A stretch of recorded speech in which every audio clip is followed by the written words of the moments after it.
To order, we could please stand for the pledge.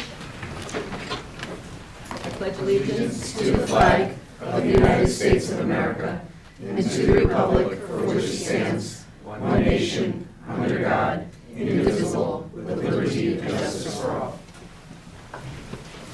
Thank you and good evening. Welcome to the November 13th, 2023 business meeting of the Milford Board of Education. May we have a roll call, please, Ms. Griffin? Yes, Catherine Ailing. Here. Adam DeYoung. Here. Megan Doyle. Here. Andrew Fowler. Mr. Fowler's traveling, so he's excused. Tracy Irby. Here. Emily McDonough Souza. Ms. McDonough Souza is excused for maternity leave. Gary Pellicetti. Here. Luna Petrosky. Ms. Petrosky is excused for illness. Cindy Wolf Boynton. Here. And Susan Glennon. Here. 7 members present. Thank you. Student reports. I think Jonathan Law might go first tonight.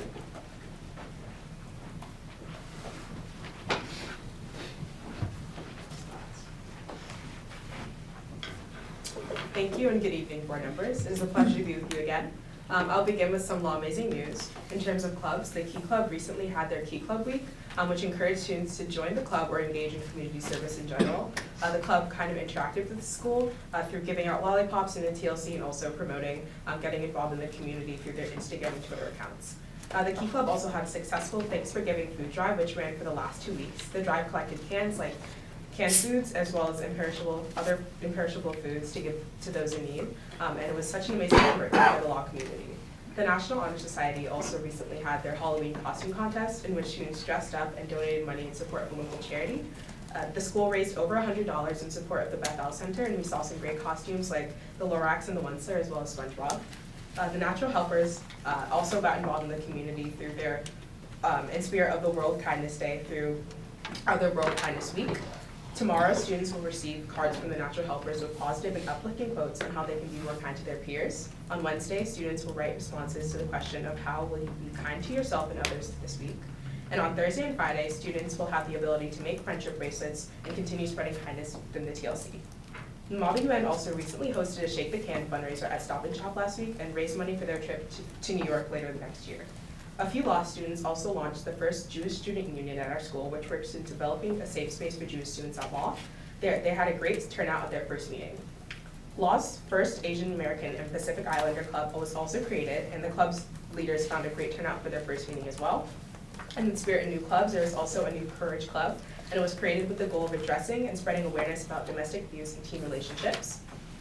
This club has such a great purpose and will really help in ensuring that every student at law is comfortable and protected. There was also the National Math Honor Society, which is getting ready for their annual induction ceremony for their new members tomorrow. So wish all their new members good luck. And finally, our school's annual homecoming is this Friday. Students are looking forward to a photo booth, fun with their friends, food, and so much more. In academics, so the English department, the Advocates Law student newspaper has published close to 150 articles, videos, and podcasts since the start of the year, and has seen over 12,000 views on the Advocate online.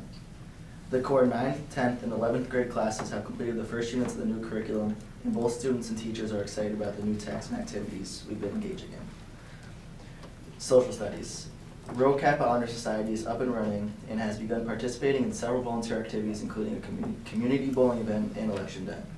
In the music department, they recently raised a total of $8,030 with their MCM Baked Goods fundraiser for the upcoming trip to New Orleans. Raising this money also allowed the choir to pie the choir teacher, Miss Jones, in the face. Students are preparing for the Connecticut Music Educators Association regionals this Saturday. In world languages, the Spanish Club is officially running and has selected several students to serve as leadership officers for the club. This club serves as a way to share the Spanish language and culture with the law community. The French Club has also started doing an amazing job in letting every student at law know the importance of French culture and the upcoming National French Week. In athletics, the following people are made All-SEC at law. For girls soccer, Emily Vella and Avery Moulton, as well as Coach of the Year, Miss Francisco. For boys soccer, Declan Waiwoda, Cooper Fitzgerald, and Elliot Melgar. For girls swimming, Natalia Gagliardi and Bob Rosner for Coach of the Year. For girls volleyball, Samantha Chi and Ashley Barecki. All these students worked super hard this year, so congratulations to them. Law girls swim has also made it to states and goes to finals tomorrow. In school counseling, the deadline department saw a record number of senior college applicants for the November 1st deadline. Over 90 students applied to schools, which resulted in well over 180 teacher and council letters of recommendations and comment reports. Thanks to all the teachers that wrote those letters, they're not easy to write. Our school community really came together to accomplish this. The department hosted its second field trip of the school year last Friday to Central Connecticut. There were 30 juniors that participated in an information session, campus tour, and 8 in the university's dining hall. Thank you for this opportunity to speak with you all, and we look forward to the next meeting. Thank you. Thank you. Lauren?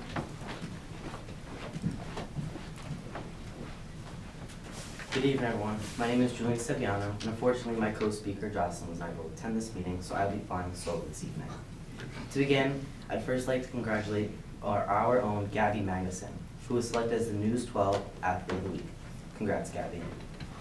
Recently, journalism students traveled up to Boston, Massachusetts, where they attended a wide array of workshops on sports journalism and photography, and all were invited to compete in different competitions, ranging from writing news stories in under 2 hours to watching a movie and writing a review.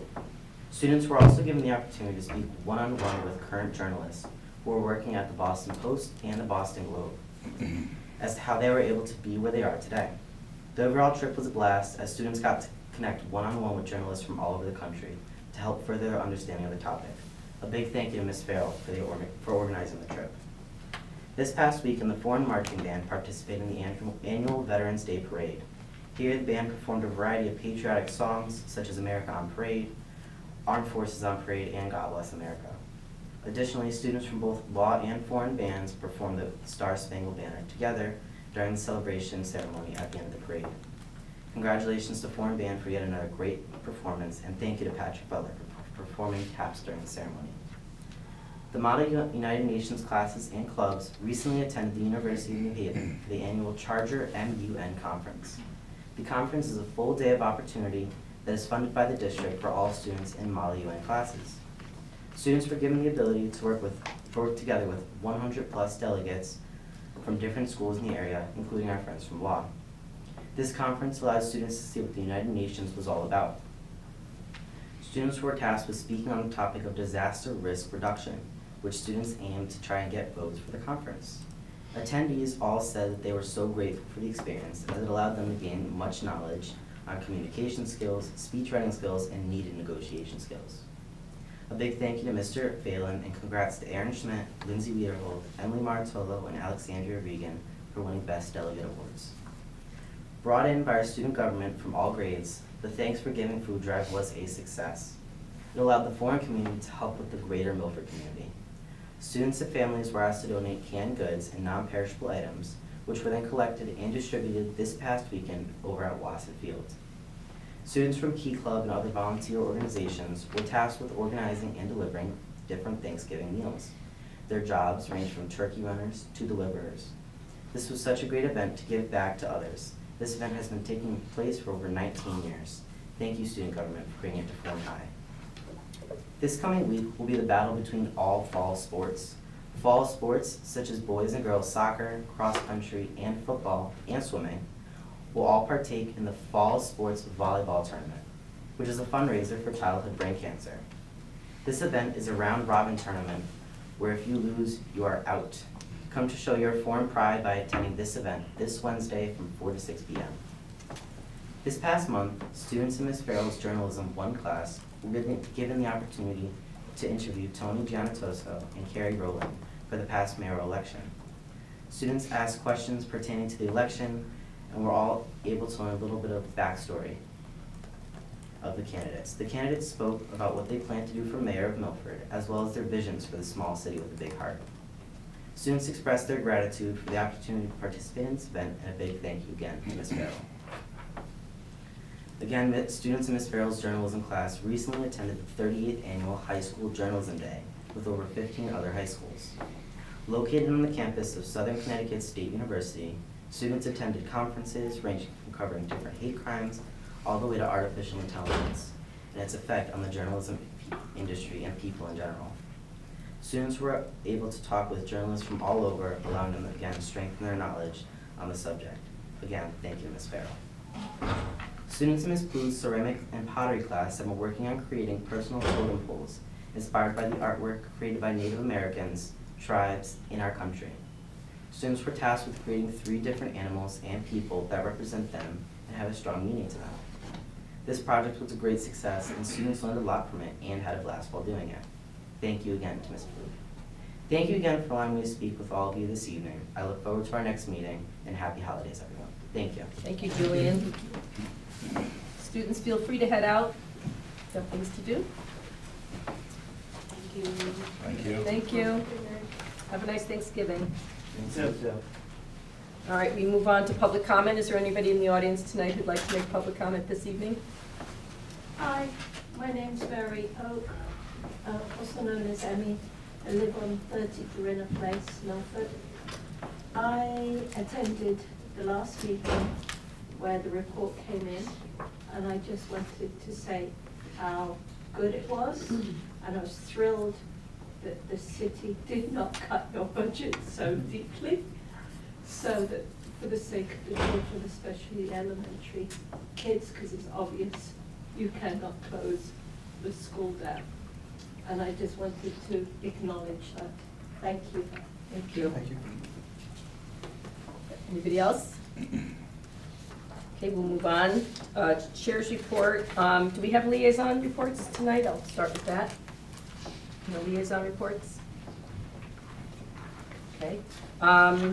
So this is the last meeting of the term for this board, and I just want to take the opportunity to thank everyone for their efforts the past 2 years, especially our outgoing members. We have Emily and Adam in absentia, Catherine Alling, Mr. DeYoung, and Mr. Pellicetti.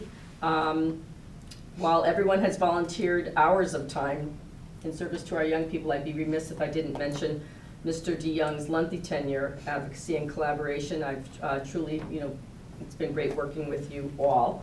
I think we should all be very proud of what we've accomplished this term, and I hope that you'll all stay involved and stay in touch. Dr. Katai, do you have anything to add? Yes, thank you. Want to also extend my personal gratitude to each member that has served our community, but most specifically our students and staff members of Milford Public Schools. I think something that people don't realize is that it's more than just 2 meetings a month. There's a lot of work that goes behind getting prepared, not just for participating and engaging and asking questions and dialoguing with the administration at these meetings, but the in-between work of supporting us in the community and staying in tune with what our stakeholders need and sharing that with us so that we could better meet the needs of students and staff. So it is more than just the 2 nights, as the public is seeing us this evening, that you have committed. So Ms. Alling, Mr. Pellicetti, Mr. Fowler, Ms. McDonough-Souza, and Mr. DeYoung, thank you so much. And I do have to say, Mr. DeYoung, I think you're part of the original group that brought me on. I was, so yes. I've always enjoyed our dialogue and the way you make me think. So appreciate that, and appreciate the contributions that all 5 members who are moving on have made. So thank you to all 5. Thank you. Thank you.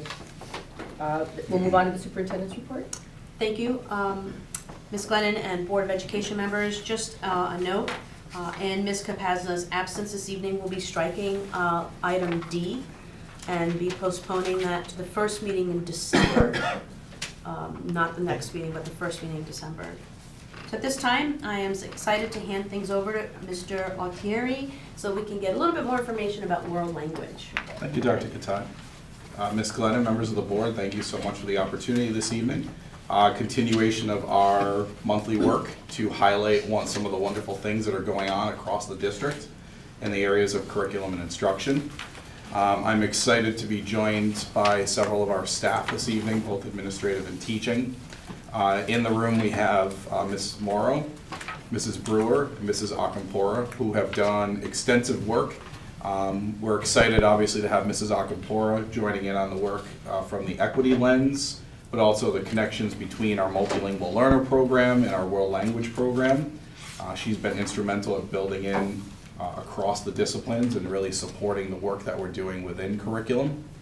And I can't say enough about what Mrs. Morrow and Mrs. Brewer have done all the way up from building our proficiency approach to world language instruction in the district, bringing our world language instruction down to the elementary school level, and really supporting and crafting our curriculum maps across the various world language areas. So a huge thank you to them for all of their hard work on that. We're also really excited to showcase one of our teachers this evening. Serves as not only a teacher, but our world language department chairperson at Jonathan Law, Mr. Matt McPartland. So thank you, Matt, for being part of this tonight. So I want to turn the floor over to these four fine folks to share with you some updates with regards to our world language instruction. Thank you, Mr. Altieri, and good evening, Board of Education, Ms. Lennon. Thank you for having us. We are excited to share some updates with you. It was about 8 months ago that we stood before you and talked about world language specifically in March of this year, and we have much to share. You may recall that 8 months ago we stood with an elementary teacher, and we actually started our meeting with the opportunity to engage in some proficiency-based world language instruction in Spanish. We are excited today to mirror that opportunity, but to bring one of our high school teachers from Jonathan Law High School, as Mr. Altieri shared. Senor Matt McPartland is with us today, and he is both a department leader for the World Language Department at Law, as well as a Spanish teacher. So for the next few minutes, we invite you to engage in a proficiency-based experience to give you an idea of what it feels like to be in one of our Spanish classrooms, Spanish, French, or Latin classrooms. Senor McPartland, you're up. Gracias. A ver. Muy bien, excelente. Clase, buenas noches. Hola. Hola, muy bien. Pues este año escolar tenemos un nuevo amigo con nosotros y él se llama Señor Steve Altieri. Todos digan hola Steve, repitan hola Steve. Hola Steve, muy bien. Pues esta noche yo estoy aquí para ayudarles a aprender un poco español, ¿ok? Un poco español. Para presentarme, yo me llamo Matt. Matthew es muy profesional, ¿no? Y Matthew pues esta es una foto de mi madre y yo. Hola madre. Y Matthew es lo que mi madre grita cuando se enoja. Matthew. Y no me gusta Matthew, por favor. Me llamo Matt. Yo me llamo Matt. ¿Okay? Chicos, tengo una pregunta para ustedes. ¿Sí o no? Yo me llamo Matt. ¿Sí o no? Sí, bien. Chicos, otra pregunta. ¿Yo me llamo Roberto o Matt? ¿Yo me llamo Roberto o me llamo Matt? Me llamo Matt, claro que sí. Y muy bien. Y otra pregunta. ¿Me llamo Miguel, sí o no? No. Me llamo Matt. Clase, repitan por favor. Me llamo. Me llamo. Muy bien. Clase, en inglés, ¿alguna idea? Me llamo. ¿En inglés? My Name. Muy bien. My name is. Excelente, chicos. A ver, ahora tengo una pregunta para ustedes. ¿Cómo te llamas tú? Yo me llamo Matt. ¿Un voluntario? ¿Cómo te llamas tú? Señora, ¿cómo te llamas? Me llamo Sarah. Me llamo Sarah. Muy bien. Ella se llama Sarah. Yo me llamo Matt. Señor, ¿cómo te llamas tú? Me llamo Sean. Muy bien. Clase, él se llama Sean. ¿Sí? Él se llama Sean. Clase, una pregunta. ¿Sí o no? Él se llama Sean. ¿Sí o no? Sí. Muy bien. Clase, ¿él se llama Mario o Sean? Sean, claro. Y la última pregunta. ¿Él se llama Roberto? No. Él se llama Sean. Sí. Él se llama Sean, muy bien. Clase, ¿qué piensan ustedes? se llama. Me llamo, my name is. Se llama, His. his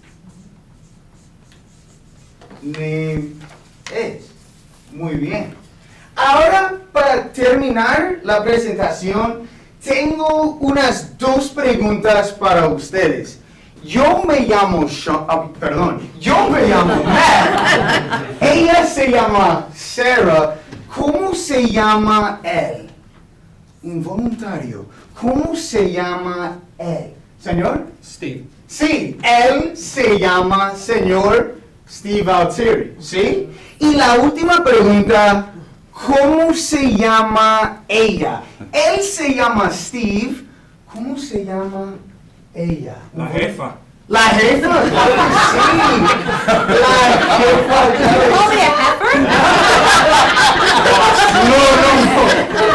Call me a heifer? No, la jefa, muy bien. No, pero ella se llama la doctora Ana Catay. No, gracias. Your last meeting, you call me whatever you want. Ella se llama la doctora Ana Cataya. Members of the board, thank you so much for just the opportunity. I didn't want to take too much time, 3 to 5 minutes, to hopefully immerse you a little bit, and I think that's where we're going in the Spanish language. And something so simple and dry as just, what is your name, my name is, can be taught with this immersive input experience. So I thank you so much for the opportunity, for having me, Dr. Kataya, Mr. Altieri, and Sarah, Pat, Marissa. Thank you guys so much. I have to pass the baton back over to these ladies, but I think we're going to be bouncing back and forth a little bit. So thank you so much, and hopefully you know, the ability to introduce yourselves a little bit. De nada, muy bien. And Matt will be back in just a little while to talk about his experience. So you may recall the last time we were here, not specifically for world language, but we were here to talk about student achievement data just a few months ago. And just days after that, we had shared that we were expecting our first professional learning opportunity of the year with La Maestra Loca. You may recall, I think I told you that one of the teachers told me she was the Taylor Swift of the world language world. And they were incredibly excited, and we were too. And I think our enthusiasm was probably palpable. I have to tell you that we knew La Maestra Loca was a renowned professional learning consultant. We knew that she would bring an excitement about the acquisition approach to world language instruction and helping our students develop proficiency. But I don't think until we saw her with our teachers, we really understood how powerful the experience would be. So we always want to thank the board for your continued support of our world language program and for giving us opportunities to bring someone like La Maestra Loca in to work with our teachers, to give them the opportunity to feel what it feels like to be in a proficiency-based classroom. So we're actually going to give all of you an opportunity to spend a few minutes in La Maestra Loca's professional learning with our teachers. We have a video here. The way La Maestra Loca approaches professional learning is she actually starts in Mandarin. The reason being that for many of our teachers, most of our teachers, and in our case, all of our teachers, this was a language with which they were unfamiliar. So if she had spoken Spanish, of course, many of our teachers would have been familiar with it, and it wouldn't have had the same power. But we've spent several hours with La Maestra Loca engaging in an entirely Mandarin spoken classroom. And we found that very quickly, despite the fact that none of us spoke Mandarin, with this approach, we were engaging with her, we were responding to her, and we were actually understanding what she was saying. So without further ado, we'll let you have a moment in her classroom. This will be a couple of minutes, and we ask that you think about what you're starting to understand as you watch this video.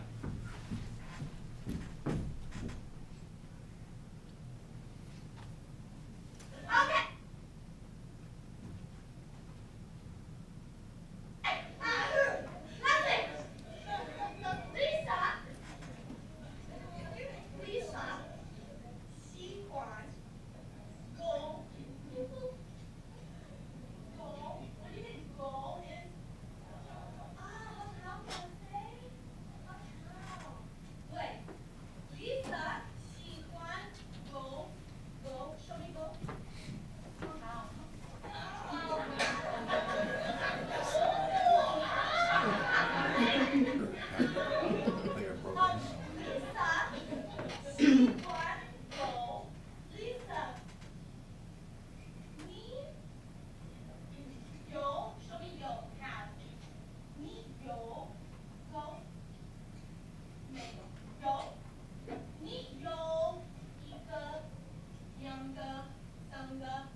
actually going to hear from Matt about this experience, what it was like for him to, you probably saw, he was actually speaking some Mandarin by the end, and talking about his Mao, right, which is cat, and also to talk about the implications for his classroom.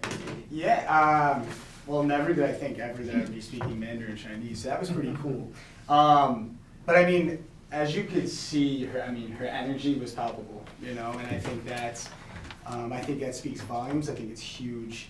At the very least, it was invigorating, right? It was obviously all in Mandarin, and I think I left with a ton of strategies to use in my classroom, and it was directly, I think, what we appreciate the most is that it was directly related not only to our content area, but I mean to HQI, what we hear all the time, you know, to the idea of high quality instruction, to giving our students as much input as possible.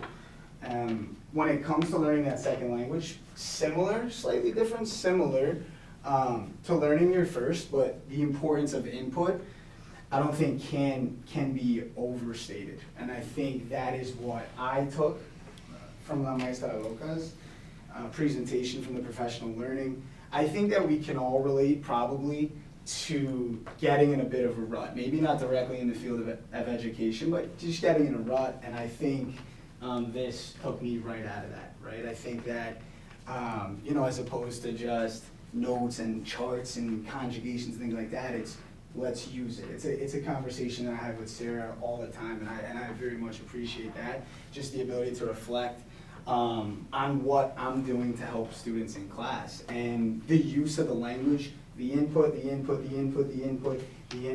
then a little bit of output was what I was trying to mirror today. It's what I try to do in my classes now, especially so after having the experience. And I think I could speak for us up here, can't thank you all enough for that, but invigorating, the energy was palpable, and it was fun to be in the seat of a student, right? And just to feel what they feel. You really, and again, we can all relate to just our gears moving in our heads. It's tough, not understanding, but then ultimately understanding feels good, right? So sometimes when the gears get stuck, and then ultimately, when they start spinning again, like I said, to kind of go full circle, I never thought ever that I'd be speaking, understanding Mandarin. But the input, which is what I took from it, in addition to a ton of strategies that I use in class, was unbelievably appreciative, and we couldn't do that without you all, Dr. Kataya, Mr. Atiri. So thank you guys a ton. But it was a game changer for sure, and I'm looking forward. I already have my substitute ready for March 15th when she's coming back, because it was that cool, to use a high school term. It was cool. It was something totally different, but directly related to what we do every day. And yeah, ultimately, thanks to you all for making that happen. So hopefully, March 15th, I think we're really looking forward to it, so thank you guys. Thank you. And Ms. Morrow, for clarification, that was not just high school, right? No, The it was entire- actually, that's yeah. exactly where I was going. So what you may or may not have noticed is that actually that was an entire room full of our entire pre-K-12 world language department. So it was such an amazing opportunity to be together as one department. And myself and Mrs. Brewer engaged in the experience, and Dr. Kataya, you saw Mr. Artieri right in the front row engaging in the experience.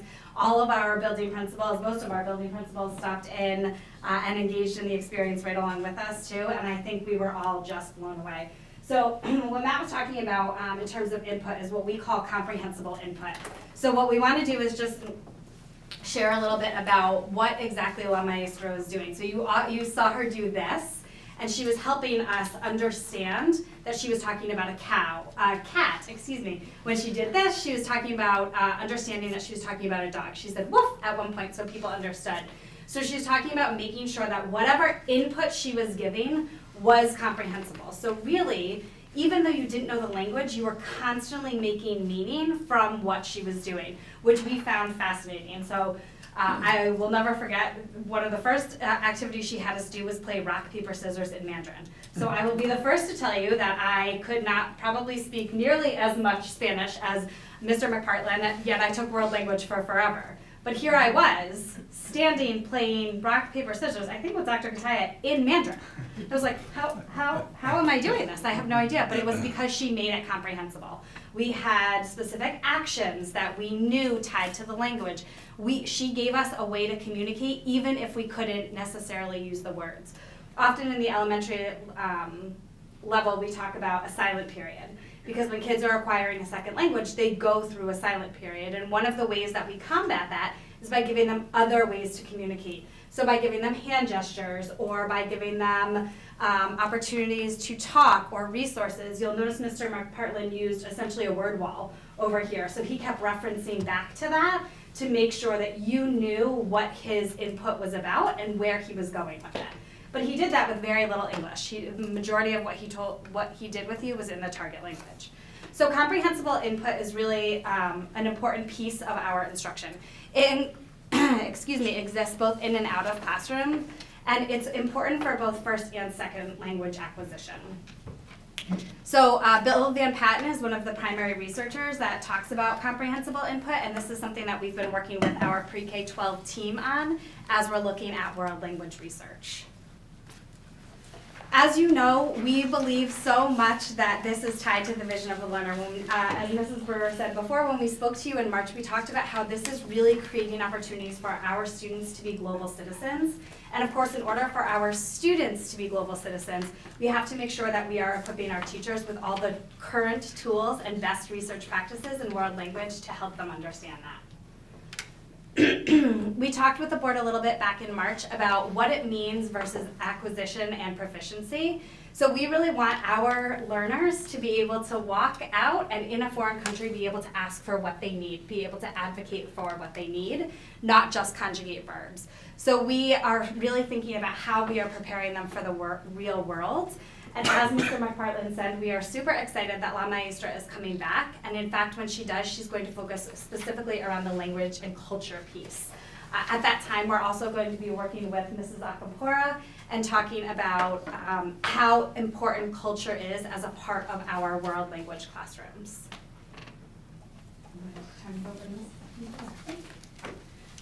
I'm so pleased to be here with all of my colleagues tonight because the work that we do is so intrinsically connected. And when it comes to equity, it belongs everywhere. And so the more I can align myself and the work that our department is doing with every other area of curriculum, we really find all these great intersections. So back to the framework really exists to make sure that we're looking at all systems and structures in Milford Public Schools relative to our equity work. And of course, our multilingual families fall right into this. And really, we want to make sure that we're giving all opportunities for all of our learners to succeed. And just like the garden scenario last time, all of those learners are getting what they need to succeed when they need to get it. So this is our current representation of heritage languages, grades 5 through 8. It's 28 languages there. I will not read them all to you. But know that there are a lot more languages represented in Milford Public Schools than many people realize. And that we are seeing more and more students coming from more and more countries and areas than we've ever seen before. In fact, this year alone, we have seen almost a 40 student increase since September of students moving in who have mastery or speak another language in the home. So recently, we married some of the work that all of the colleagues here behind me are doing, and we brought the multilingual team in to do some professional learning with our secondary staff. That included world language, ELA, and some special educators. And what we found is the intersection point is right here. These factors that affect second language acquisition are the same that our students are experiencing in those world language courses, and our multilingual students are experiencing on a day-to-day basis. So when we began to really do the work together as an interdepartmental professional learning experience, everyone kind of connected around these ideas of, yeah, I see that when I'm teaching kids Spanish in my classroom, and yes, I see that when multilingual learners join my classroom and I have teachers coming in or paraprofessionals coming in and supporting them in the context of their academics in my room. And all of these factors really do impact how students acquire that second language, and we need to be mindful that that exists in both of those situations. And this ties it right back to not only HQI, but also the equity work and our work around social emotional learning. We have to build background with our students, so it behooves us to make sure that we know where students are coming from, and we anchor their new learning to learning that they've had, to experiences that they've had, and make it meaningful and contextual. Making content and language accessible means that at times we really need to think about how we're saying things. Are we using language that we mean and that is understood? Are we using turns of phrase? Are we speaking slowly and clearly? And are we using all of those ways that we can make language learning immersive and supporting it through visuals, through gestures? Both our students in the world language classrooms and our multilingual learners really benefit from those strategies. Providing structured rigor means that despite the fact that there might be input, output, the expectations are kept high. We are looking to always push our students to get through that learning pit, emerge on the other side with new strategies. And our multilingual learners are absolutely capable of doing that. And when we give them the right supports and when we marry our strategies together, we really find that they can meet us where they need to meet us with the supports that they need in the scaffolding. And then lowering the affective filter. That's a social emotional strategy that keeps the risk in an attainable place for students to be.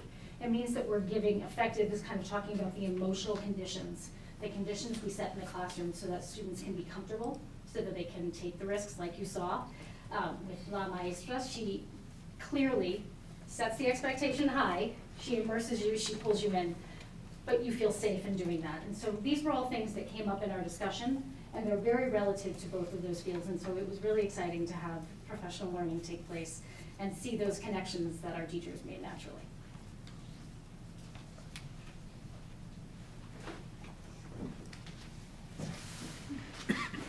So as you know, we have been, with this sports support, we have implemented a pre-K 5 world language program at the elementary level. This is the first year that we have seen that all the way through, which is very exciting. The program started in 2018. We are currently working on, since our students will have had about 240 hours of language, this means that we need some changes at our middle school. So we are currently working on that now, and we are thinking about our implications for high school as well. So as we look at this, we of course want to start to think about how can we grow our program. So we know that we are one of the few districts across the state who has a pre-K 12 world language program. So now we're starting to think about, well, what else would our students like? So I think this is probably the most exciting part of our presentation tonight because we get to hear from our students. So we shared back when we met with you in March that we were really excited about thinking about possibilities. How can we expand possibilities for students in the area of world language, and how can we continue to grow our program? We're excited to now have this pre-K 5 component, so we have a full pre-K 12 world language program, but what other opportunities might be available? So we thought a good place to start would be to ask our students. And we conducted a survey over the past month or so with our students in grades 5 through 8. So we heard from about 1,100, more than 1,100 of our students. And we looked at some of the languages that are most commonly spoken in the business world, right? We're always thinking about providing students with career opportunities for when they leave the Milford Public Schools someday, and thinking about, particularly in the area of world language, what communication skills and what languages will be most useful for them. So we gave our students a number of options, and you can see the data here. We have a large number of students who, as you can imagine, are interested in continuing and learning Spanish. We also have a large number of students, nearly 30% of our students in grades 5 through 8, who are interested in learning American Sign Language. We expected that maybe we'd have some interest, but we were excited and surprised to see just how passionate our students were about this new opportunity. So you can take a look at that specific data, but we asked a follow-up question for our students. We wanted to know, what language are you most interested in learning? And then we wanted to know why. we had a wide variety of answers. As you can imagine, we had 1,150 answers. And the answers covered a whole genre of different topics. We had students who were interested in learning a specific language for career options, right? You'll see there's a student who talks about being able to use ASL as a future attorney. They thought that would be helpful. We had a student who was interested in traveling. Many students were interested in traveling. We had a student who recognized that French is not just spoken in France and talked about going to the Congo, going to Montreal, going to Canada, and thinking about opportunities to engage with people in different parts of the world. We had students who talked about wanting to speak Arabic because it's a language that they'd never really thought about learning, and it was something different, right? They wanted to challenge themselves. We had a student who said they'd heard that Arabic was a really difficult language to learn, so that's the one they wanted to try. We had students who talked about it being a heritage language, right? My parents speak Mandarin and I speak a little bit, but I really want to get better to speak with my grandparents. We had many students across all of these languages. We had a student who said their grandfather speaks ASL and they wanted to learn to speak ASL to be able to better communicate with him. We also had students who really just went down to sort of kindness and said, I recognize there are people who are deaf and who use American Sign Language as their primary language, and I'd like to be able to communicate with them.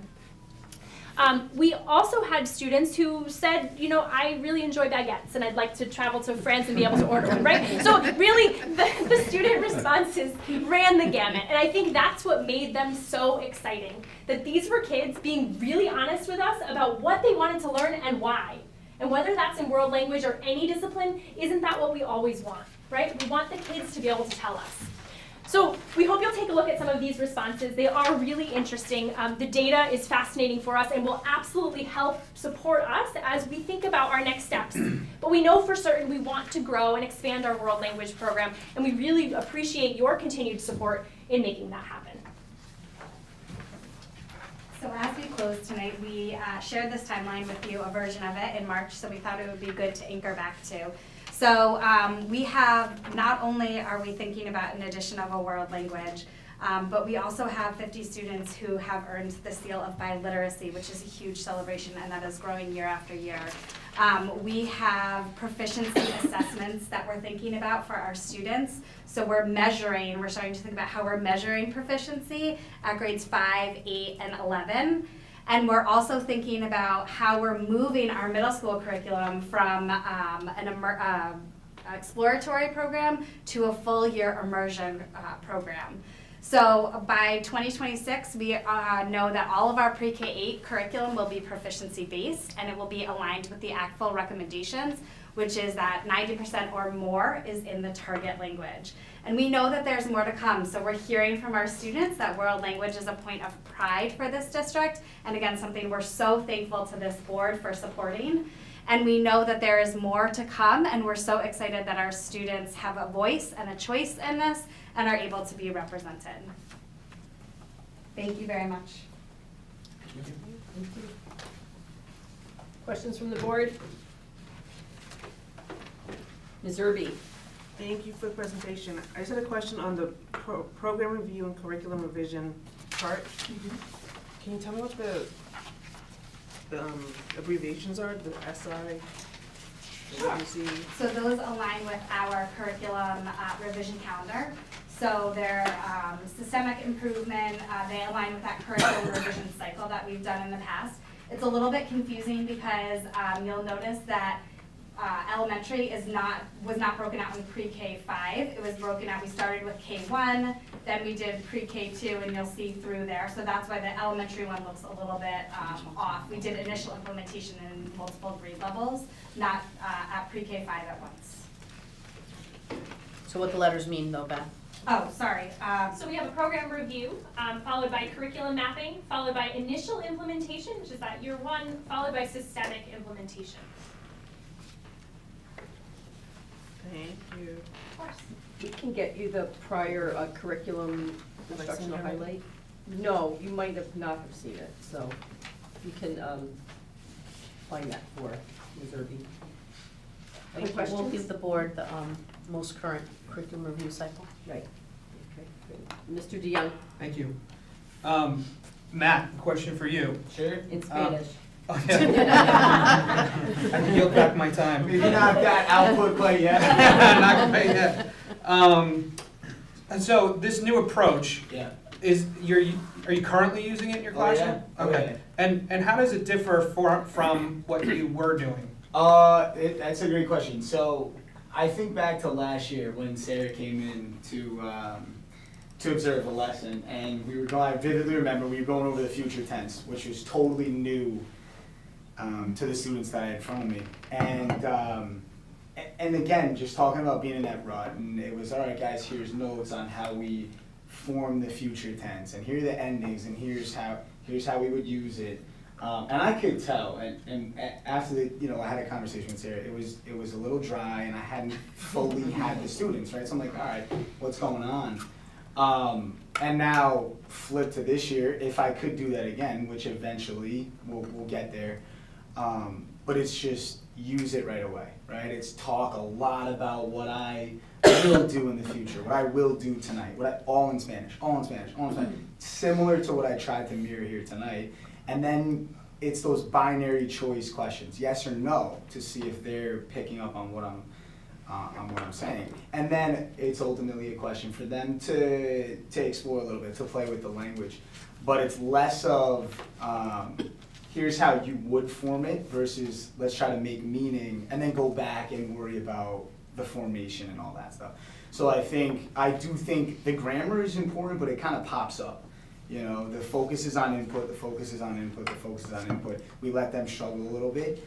We let them try to make meaning. We ensure that they understand what's going on with those binary choice questions and then kind of go from there.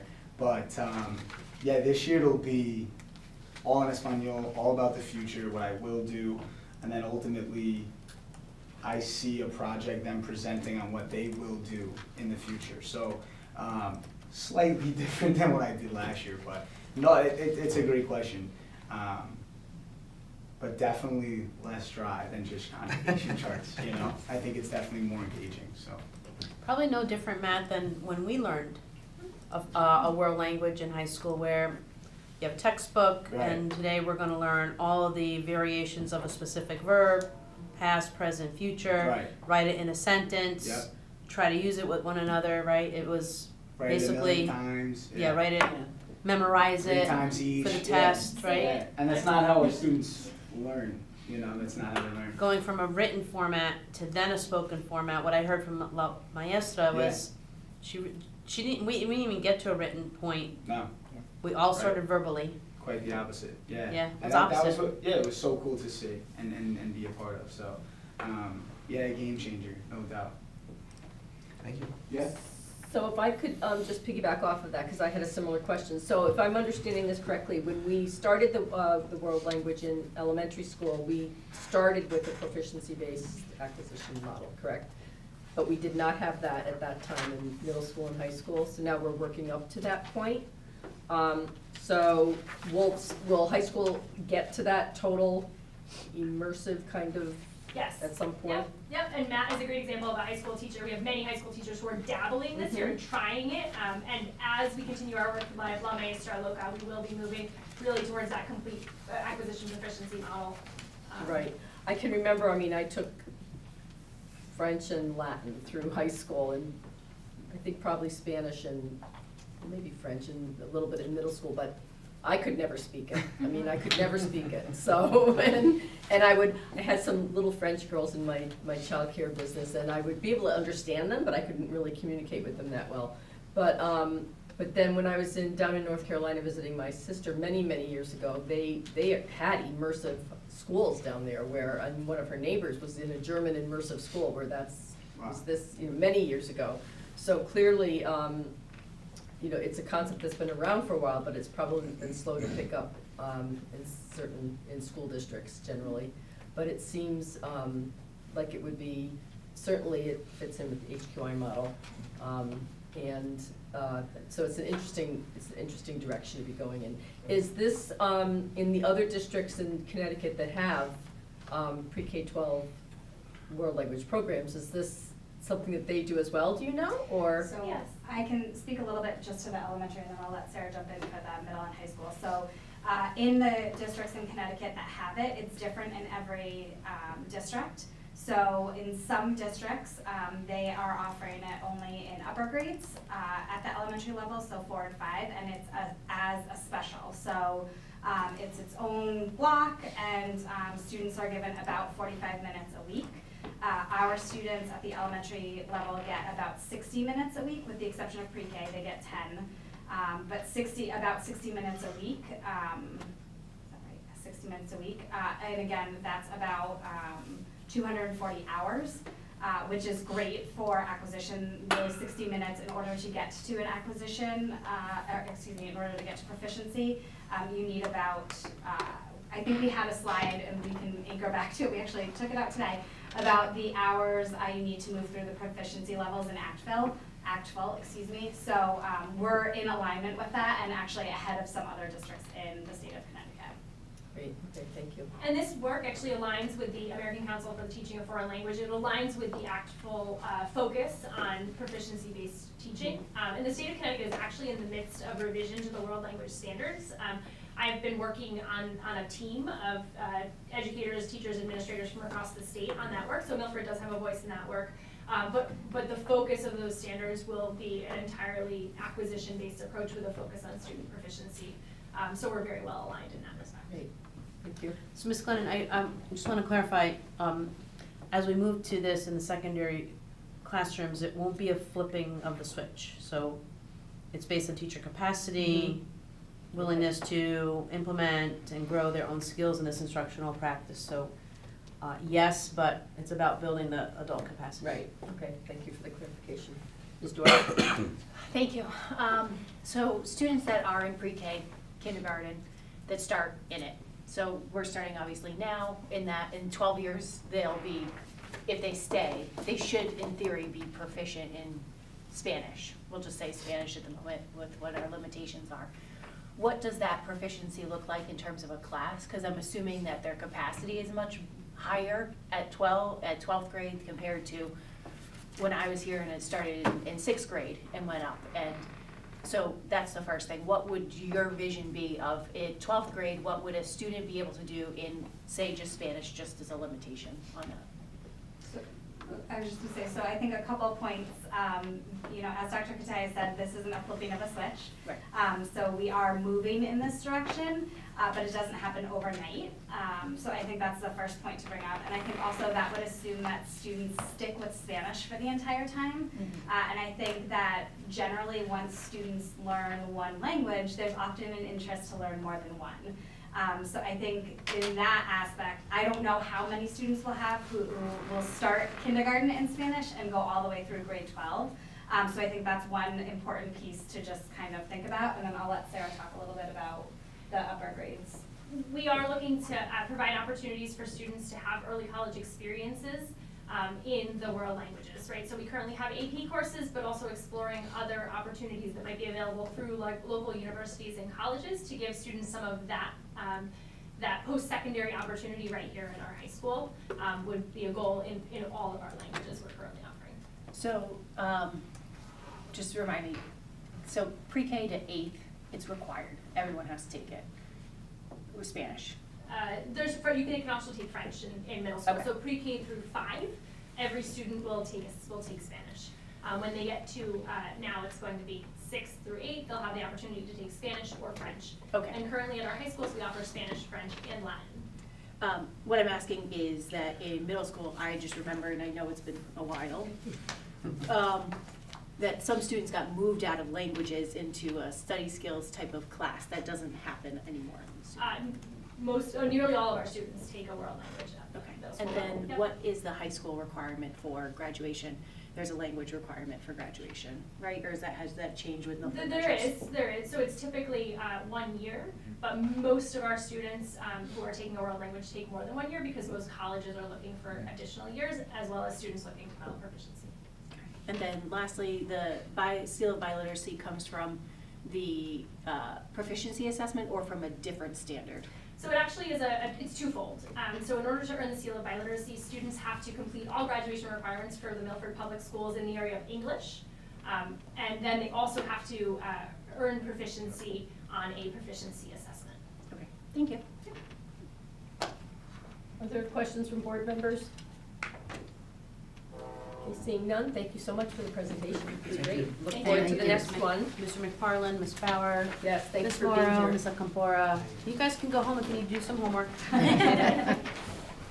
Thanks for being with us this evening. Thank you.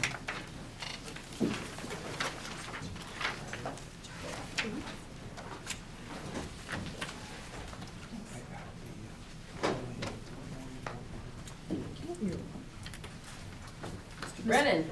Yes, Ms. Glennon, we're gonna move on to the transportation report, which we hold annually during this time of year, so I'll turn things over to Mr. Brennan. Thank you, Dr. Kataya, Ms. Glennon, members of the board. In your package, you have a presentation on the district's transportation system. And as Dr. Kataya mentioned, this is an annual report which provides you with an overview of our current status and also highlights of key components of our operation. I'm very excited to have the opportunity to discuss this with you tonight about some opportunities and some pieces that are key critical components of our transportation system. So as you can see, this transportation report really kind of discusses and hones in on our regular arrival and dismissal, athletics, and field trips. The focus of tonight's presentation is primarily on regular ed transportation. Special ed transportation is based entirely on student need, and that is not included in this portion of the report. A quick review of our policy here. I think this is one of the main components of our policy, and it's Milford Public Schools will provide a safe, adequate, efficient, and economical transportation for our students in accordance with all state and federal laws and regulations. Our transportation guidelines here for walking distance, which is something I'd like to highlight. At the high school, we have 1.5 miles for a walking distance for our high school students, 1 mile for our middle school students, and 1 mile for our elementary students. And this was changed a few years back. We actually reduced the distances required for walking distances with our schools. When we discuss our ridership, this slide gives an overview of the number of riders that we have by level and in our total. This outlines the number by level, and as you can see, it shows you each level in particular. This slide shows you the overall riders over time. So the number of riders as we go through time are really based on a number of factors. These numbers of factors could be based on enrollment, they could be based on the eligibility for distances, and it also factors into the opt-in program, which I'm going to be highlighting in this next slide. So in particular, I really like this opt-in program. It gives the opportunity for students who are ineligible for ridership an opportunity to have an opportunity to ride the bus. In this outline here, families are notified. They're able to submit an application, and by October 1st, a decision will be made whether or not they're able to ride the bus and based off the request that they have. In order for students to be eligible for this, there's a few criteria that they need to meet. So number one, there needs to be an available seat on that bus. Number two, the bus cannot deviate from its current route. And number three, the student must be able to access that bus stop.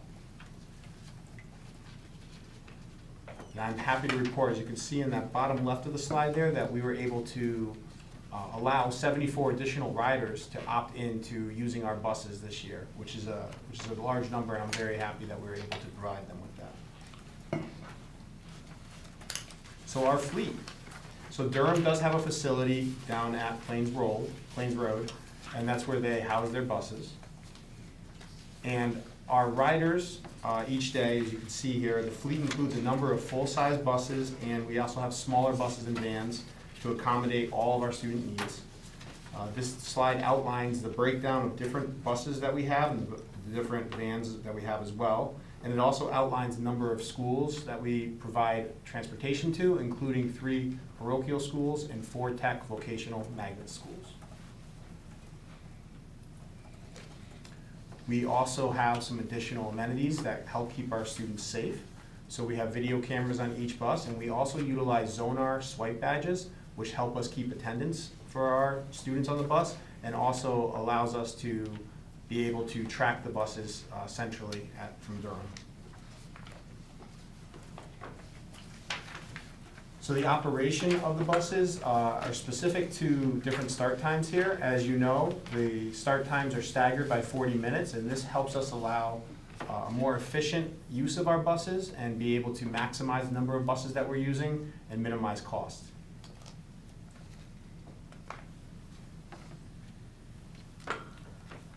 So the number of buses that we use for this year, at the high school level, we have 25 bus runs.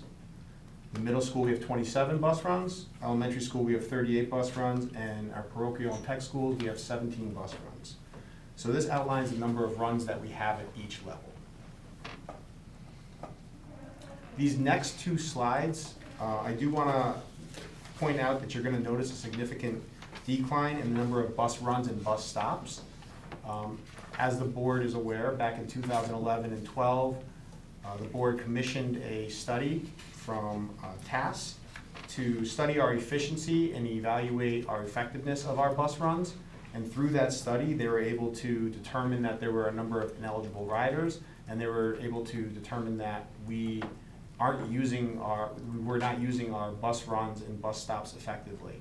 So after that study was conducted, there was some significant changes that were put into place, and as a result, these last few years, we've been very efficient, and as you can see, it's very steady in this slide and also in the next slide with the number of stops and the number of runs that we have. It's leveled off since then, and we have a very efficient and effective operation.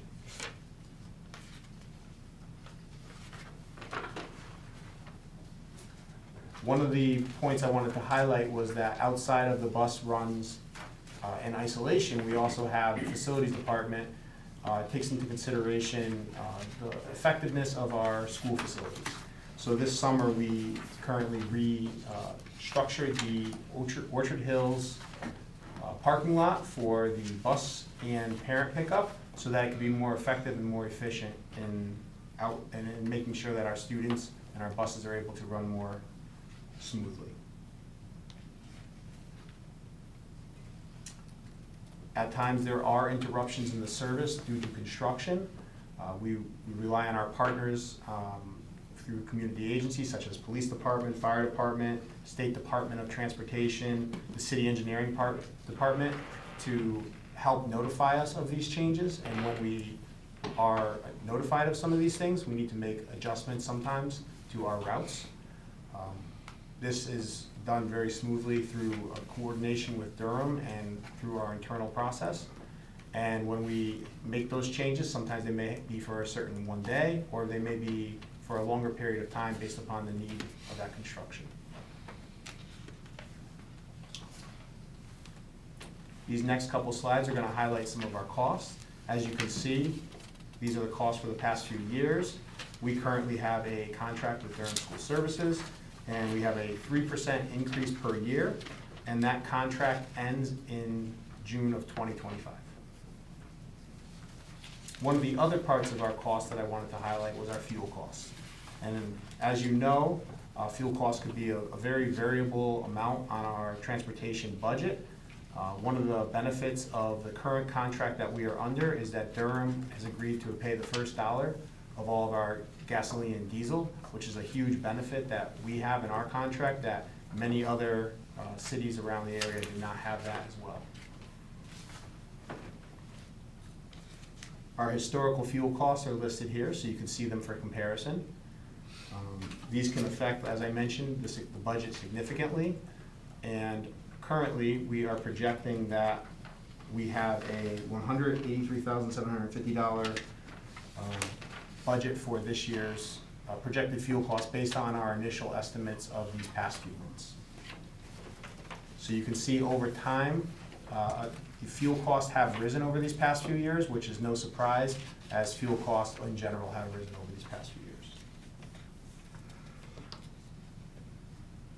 The next thing I wanted to outline was our ongoing partnership. So this definitely talks about our partnership with Durham, with personalized school service, safety, competitive pricing, things of that nature. But I also wanted to outline that this partnership is broader than just Durham. It really takes a village to make sure that this operation runs smoothly, and it's a collaboration between our schools and the administration, the teachers, central office administrators, and also our families, our parents as well. And it's really a partnership to help make sure that this runs smoothly. And it really is a large operation, and everyone pitches in to make sure that it's nice and effective and smooth. So thank you to all our families for all your help on that side. And then finally, we have our Clean School Bus initiative. I know in the past we have discussed clean school buses, and one of the things that we are doing is exploring this further. We recognize that this is legislation that is going to allow us to make sure that we are satisfying low emission and zero emission by certain deadlines throughout 2030s. One of the things that we are doing is slowing down to make sure that we get it right. So something of this magnitude really needs to be thought carefully and planned. And in order to plan it carefully, you need time to do something of that nature. So some things to consider is things in addition outside of just the electric school buses. We need to consider the infrastructure as well. So do we have the current infrastructure for that? Are we capable of creating a current infrastructure? So these are conversations that we have had in the past. We've actually worked closely with a member of the New Haven Clean City Coalition to help us create some of those initial planning steps and ask what would it take to change over some of our buses to the electric components. In addition to that, we are nearing the end of our current contract with Durham School Services, and we're thinking about how do we think about the needs of our school system in transition to that next contract. So that is something, there's going to be more to come on that, and we're excited to look at that opportunity, but we also just want to be mindful of the amount of planning that would go into that, and we want to make sure that we're being strategic with taxpayer dollars and making sure that we have an accurate plan in place so that we can implement it accordingly. And that is the transportation report. I'm happy to answer any questions you may have. Thank you. Board members, just a point of reference, the packet only had half the pages printed out, so Ms. Griffin, you have sent or will send? Have sent? I have sent. So she sent the full presentation to your board email, so you can see the pages we're missing. Questions from board members on the transportation report? Ms. Doyle? Thank you. So that 40-minute window isn't 40 minutes the students are on the bus. It's 40 minutes from the time the bus picks up the first student and then gets to the first student of the, like. No, great question. So that 40-minute window is the start time, it's the staggered start time of our schools. Mm-hmm. So the time that Jonathan Law starts and 4 would be 40 minutes till our middle school start. And then another 40 minutes until our elementary school start. So it's not students are on the bus for 40 minutes, it's a staggered start time for when the buses, or from when the schools start, so that buses can get to each run. Okay. And so typically, how do you have an idea of how long most students are on the bus? Because, I mean, between high school and middle school, they can't be on it more than 40 minutes or else they're not gonna meet the window. Sure. But if it's kind of, is it 35 minutes, is it closer to 20, based on a staggered of bus runs? Yes, so I think that's a great question. I think this would be significantly varied depending upon level and also depending upon where where you live in approximation to the school. So I would say, you know, without having the data in front of me, someone at a high school would possibly be riding a bus longer than a person at an elementary school, because typically the students live closer to an elementary school. Mm-hmm. So even though they're outside of that range of walking, they still live closer proximity to the elementary school. Whereas someone at Jonathan Law may be being transported from a significant distance from the school. So that bus ride could significantly vary from a student who was right outside the cusp of that range at the 1.5 miles. So I wouldn't say that there is an actual average of how long students are on the bus. I think could be inflated depending upon the number of students where they're living at the time. Mm-hmm. So if we have a cluster of students that live right outside that 1.5 miles, or we have a number of students that live significantly far away, could significantly change that average, and I think it would be difficult to kind of pin down an average, and I don't know how accurate that would be. Sure. How many students are just generally not eligible for the bus? So how many students are just generally not eligible? So I believe in the presentation, we had about 4,000 students that are taking advantage, 4,097 are taking advantage of our ridership. I don't have the exact number of students So not eligible. 4,009, sorry, that's one of the pages we don't have. Yes, Oh. 4,097 are the number of riders that we have currently. Okay. But that doesn't take into account, that's not necessarily the number of students that are eligible, because it Right. also takes into account the opt-in program. Right, and then there's also special education students are not included in that number either. Right, so, okay, so this number here, we're talking, Yeah. yes. And then how many students were you not able to accommodate through opt-in process? So that's a great question as well. We take a look at every application, and we really try to make a strong attempt at satisfying all of those. The process goes to the transportation coordinator, and at that stage, that person makes the approval process for it. I don't have the data of how many students were denied that, but one of the things that we really try to do is see how we can make that accommodate, as long as it fits those other criteria of not deviating the bus route, making sure the students can access the bus stop. I believe there's situations in the past where it just wasn't feasible for the student to make it to that bus stop. So even though we would have necessarily allowed it, it would be more of a hardship for that student to get to that bus stop, so. Great, and then the last question I had is the bus routes. I'm Yes. guessing they're fairly stable year to year. I just Yes. remember that being printed in the Milford Mirror years ago. I don't think I've seen it in a very long time, but printed in the Mirror. But this is kind of an abstract question that might not be useful. Okay. How much is like AI or kind of the same sort of surveys that were used previously to optimize these bus routes available or used? Sure, so we haven't used AI to explore these bus routes, but I know that back in the 2011, 2012, when the board commissioned that study with TAS, they looked very intensely at the number of stops and the number of bus runs that we had. And one of the things that we do each year, and yes, you are correct, they are fairly stable, but they also depend upon number of students and clusters of where they are in the neighborhood. So a bus stop this year may not be a bus stop next year. Those kind of things could change based upon where we have a number of students. So if there's a significant number of students that in this neighborhood, as it changes over time, there may not be as many students at that area, so the bus stop may be moved down the street to accommodate where those students are being clustered. AI technology, I don't know of any AI technology right now in my.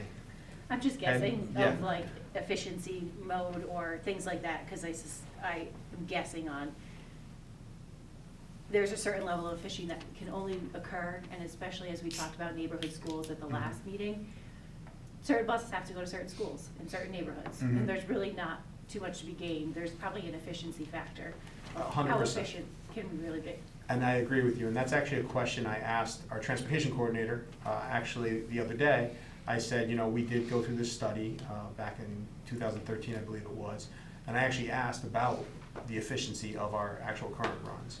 And she mentioned that, at that time, there was as you could see in that chart, and I apologize if that's one of the slides you didn't have there, but there was a significant drop in the number of runs and the number of stops. And at that point, I agree with you. The level of efficiency that we get is really tightly coupled with what we've been engaging in.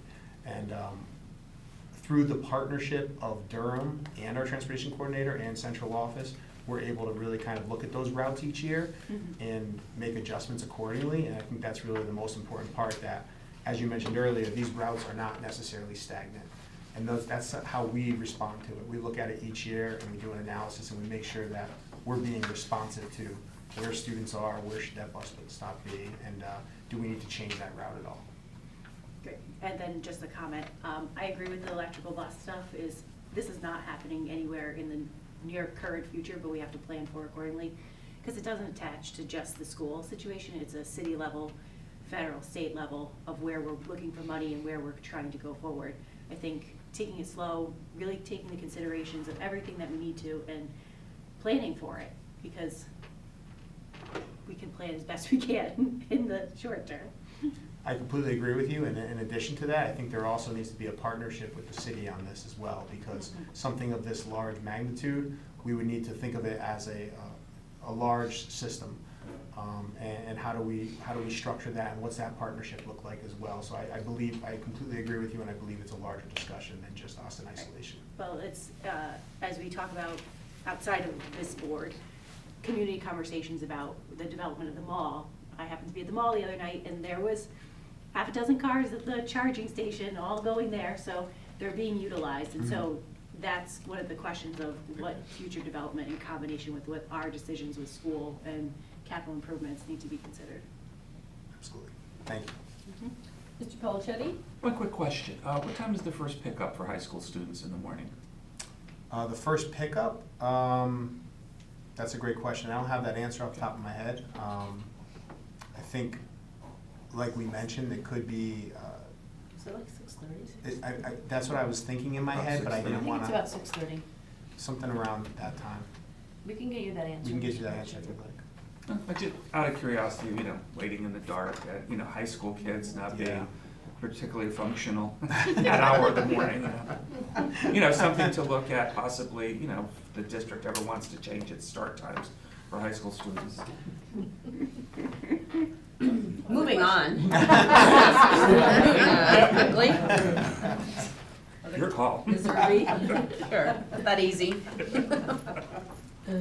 Question on the number of bus runs. The number of bus runs does not equal the number of buses, right? Correct, Right, correct. It's about probably a third of that? So, when you were looking, let's see here, what slide you're looking at. Did I miss that slide? Was it 40 buses? We aim to use one bus for 3 runs. That's where the efficiency comes in, and that's why there's the 40-minute windows, because it gives the buses enough time to do a run and then go on to the next level of schooling. We have to have at least 38 buses for the elementary school. No, not 38. Yeah. But I think it said 40 on one of the slides. One slide. And so that's what the per bus cost would be for it's 40. Okay. Yeah, so we have 40 regular ed buses. So if we have 38 total elementary runs, then we need at least that number. But they also have additional buses in the event that something breaks down or we need something in an emergency. Just in that in case. But yes, at maximum at that one time for the 38 for the elementary school. But then you also need to take into consideration some of the private and parochial schools that we also transport to. So that's in addition to that 38, so I think it would be even higher than that 40. Okay. Thanks. Thank you. Other questions from board members? Okay, seeing none, thank you for the report. Thank you. We'll continue with Mr. Brennan to focus on the disbursement report next. Thank you again, Dr. Katai, Ms. Glennon, members of the board. In your package, you have a listing of all the district's disbursements over the amount of $1,500 for the month of October. And at this time, I'm happy to answer any questions you may have. Any board members have any questions on the expenses?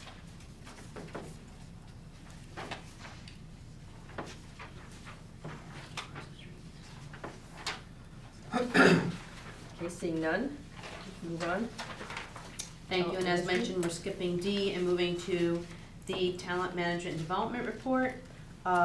This summarizes the job postings as well as personnel changes for the month, and I'm happy to take any questions on behalf of Ms. Kapazna.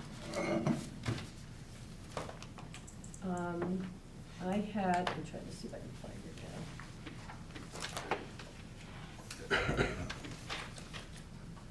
now.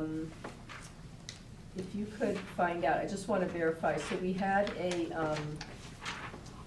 on the coaching stipends for winter, there's an employee listed who then also is listed as a resignation. So I'm assuming that they overlapped one another. It's assistant girls basketball coach at Foreign. You could check on that? I assume that someone who has resigned would not, well, it says that she resigned as the coach and then she's listed as getting the stipend. We'll get back to you on that, Thank just you. to ensure that, whatever that Right. means, okay? Yes, thank you. Thank you. Any other questions from board members on the personnel report? Thank you. Thank you. And that concludes the superintendent's report. All right, let's see, we move on now to new business. We have a series of school projects that we're looking at. Do you have any background for us, Mr. Brennan? Yes, just a quick overview of this. Thank you for the opportunity, Ms. Glenn, for the opportunity to speak. So in 2022, there was legislation that created a grant program, and it allows districts to apply for reimbursement retroactively for projects that were completed between March 2020 and before July 2022. So March 2020 and July 2022. So any projects that a district engaged in throughout that time that were HVAC related. So the process of this is very similar to the school construction grant program, where the Board of Ed needs to approve the plan specifications and estimates, and plan specifications and estimates in order to receive reimbursement from the state. So so specifically, we're applying for reimbursement for two projects. One of the projects was at Foreign, and the other one was at the Academy. And at that time, these projects, at the time of completion of these projects, they were not eligible for reimbursement, and that was the reason why we had not applied at that time. But due to this new legislation, we're able to apply for these retroactively. So we are presenting this before you to ask for permission for that. So these projects have already been completed? Yes, And already. the funding goes to, the grant money goes to? The grant money goes back to the city. City. And our reimbursement rate is currently 38%, so that amount of money would get reimbursed back to the city side. Okay, thank you. Mr. DeYoung, you have the motions? Yes. Thank you. Make a motion that the Milford Board of Education approves the educational specifications for the HVAC improvements project at the Academy. You want me to go through them all, or are we gonna We take should one at a time, I think. Yes. Is there a second? Second. Second by Mr. Pelicetti. Is there any discussion or question? I have a quick question. Ms. Doyle? This has no effect on our other mandate related to HVAC and air quality? No. So, Okay. yes, no, this Just is, checking if like we check this box, we don't have to check the other box. oh, yes, you're talking about the inspections Yes. of that? Yes, no, this is something that's separate. The grant program Got it. runs simultaneous to that. Got it. Thank you. Any other questions, discussion? Seeing none, all in favor? Aye. Any opposed? Motion carries unanimously. Make a motion that the Milford Board of Education approves the plans, specifications, and estimates for the HVAC improvements project at the Academy. Is there a second? Second. Mr. Pelicetti seconds. Is there any discussion or question? Seeing none, all in favor? Aye. Any opposed? And the motion carries unanimously. Make a motion that the Milford Board of Education approves the educational specifications for the HVAC improvements project at Joseph A. Foreign High School. Is there a second? Second. Mr. Pelicetti seconds. Any discussion or questions? Seeing none, all in favor? Any opposed? Motion carries unanimously. Make a motion that the Milford Board of Education approves the plans, specifications, and estimates for the HVAC improvements project at Joseph A. Foreign High School.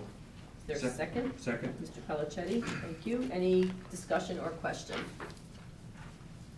Seeing none, all in favor? Aye. Any opposed? Motion carries unanimously. Thank you.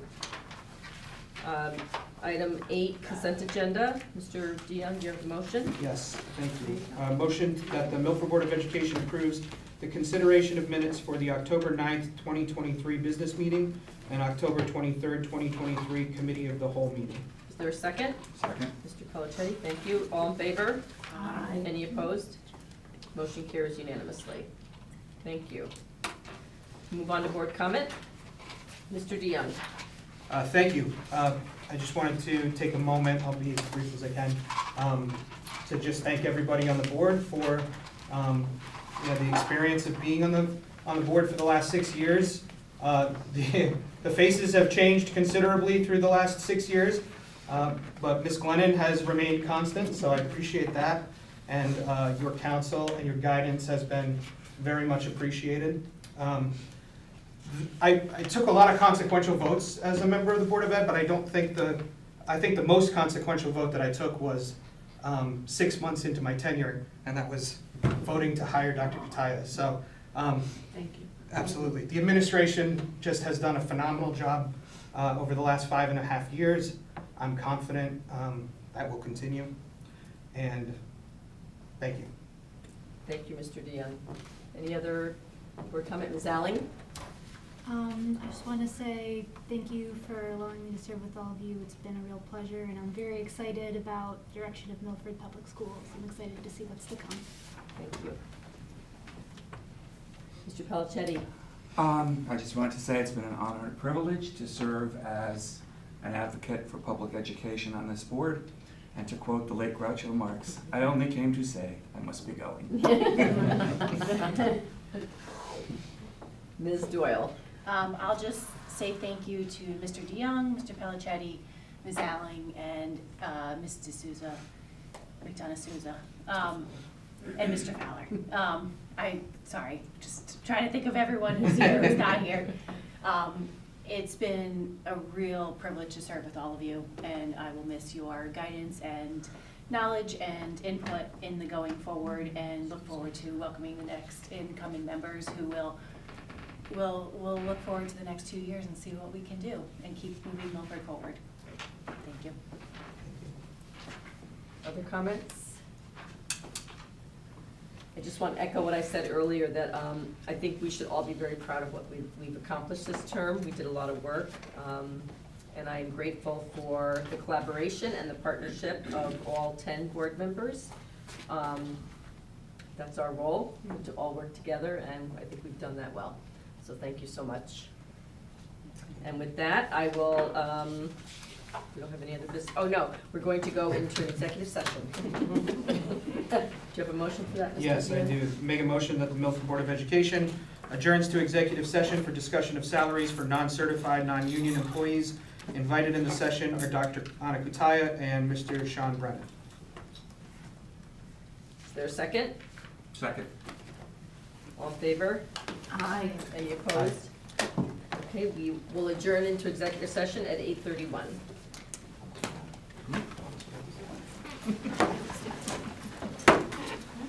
I would love to have a big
All right, we're reconvening from executive session at 9:03. Mr. DeYoung, do you have a motion? I do, thank you. I move that the Milford Board of Education approves the sum of $185,390 to be used for salary increases for non-union employees at the discretion of the superintendent. Second. Second by Mr. Pellicetti. Any discussion?